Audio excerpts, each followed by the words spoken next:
What is up, guys? Today I am going to show you a Invoked Kaiju Timelord deck. I'm going to split this deck profile into a couple of parts. I will go through each of the components step by step and then explain some of the card choices, and then in the next video I will show you some of the test hands and combos that you can do with this deck. When I built this deck, I wanted it to go second, and as we go through this deck profile, you'll probably start to see why it's meant to go second. So we shall get started. First up, monsters. First monster, 3 Aleisters. This is your normal summon of deck and is what gets your deck going. So you want him in your opening hand, so you max out on 3. The next set of cards is something that was introduced in Battle of Legends. So I play 3 Time Maidens. Now,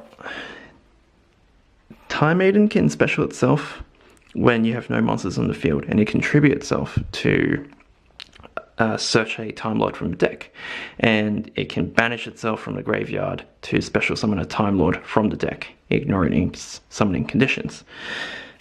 I play it free because I want to see in my opening hand, so then I can use it as material for Mechaba, and that also sets Time Maiden up in the grave for follow-up plays in case my opponent breaks my board, essentially.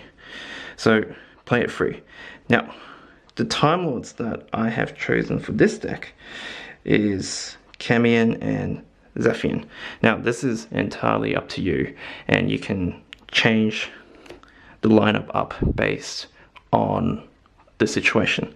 So, for example, Zaphion here removes spells and traps from your opponent's side of the field after it battles. But Kamion here is essentially spot removal of a card on the field. So if you were playing against someone who was front row heavy or back row heavy, you might switch these out for another Time Lord, and if someone relies on the graveyard a lot, you might switch it out for another Time Lord, which removes the graveyard. So this little engine here helps remove, I guess, obstacles.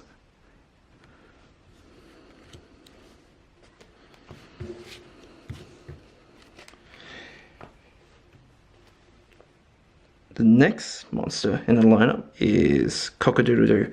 Now, this monster here has seen a lot of play in OCG recently, and it's mainly used in ABC decks to help get ABC Dragon Buster out.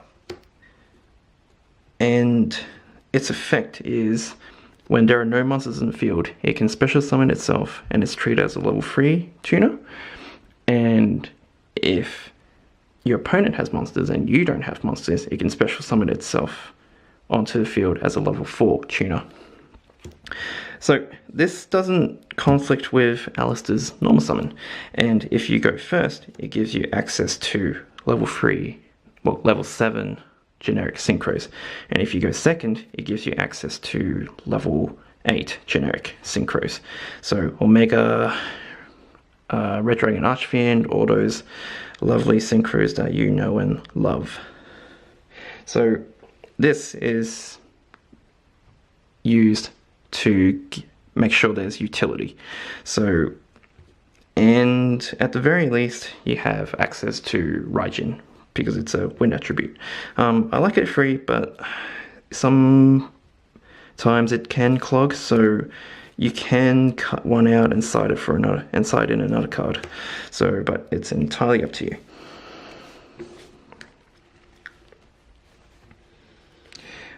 The next section are hand traps. I play 2 Ghost Ogre, 1 Ash Blossom, 1 Effect Veiler, and 1 Maxx. Reason why I play Effect Veiler is because I only have 1 Ash Blossom, So if I had a second one, I would probably switch the Effect Veiler out for the Ash Blossom. I play 4 Kaijus, well, sorry, I can't read. Water, Fire, Dark, Light. If I had the Wind one, I would use it instead and swap out the Dark one for it, but I don't have it, so this will have to do for now. Now, on to the spells. I play 3 Magical Meltdown, 1 Invocation. I feel like 1 is okay at the moment, but sometimes I do want a second one, so I'll probably make room to put a second one in.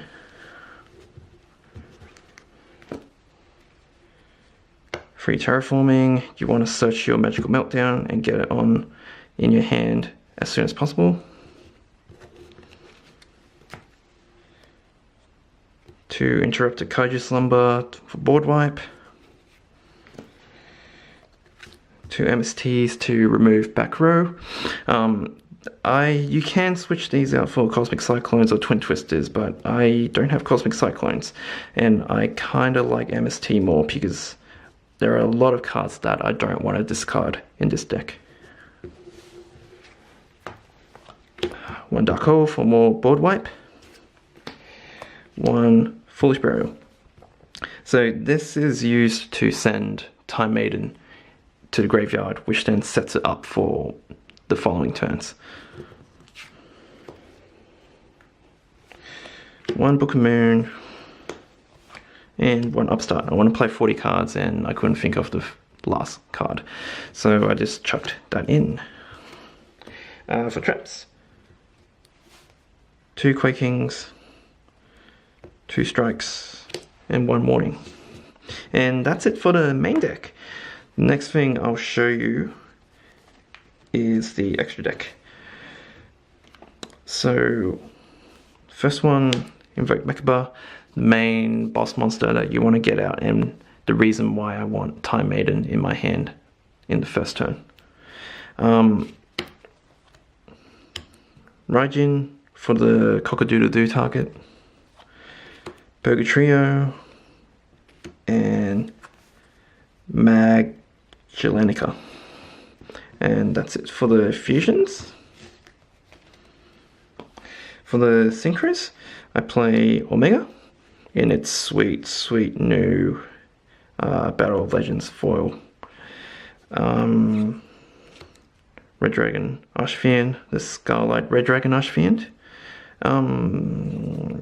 Stardust Dragon, and these are your generic level 8 synchros that you can make with Cockadoodledoo and Aleister going second. For level 7s, I play Black Rose Moonlight Dragon and Clear Wing Synchro Dragon. I did play around with the regular Black Rose, but I kind of like this one more because it can help remove special summoned monsters on your side, on the opponent's side of the field sometimes. And that's it for the level 7 synchros. For XCs, I play 1 Gaga Samurai because you can make rank 4s using Cockadoodledoo and Aleister going second. Castell, remove stuff. Abyss Dwellers to hit decks that rely on the graveyard, and Tornado Dragon. So that's it for the extra deck. There's 13 cards in the extra deck, and that's because I am missing a second Mechaba and a second Radian, but once I get those in, this will be 15 cards. So that's it for the deck profile. The following video I'll do and upload soon, hopefully, will show you some of the test hands that this deck can do and some of the combos that this deck can do. So thanks for watching.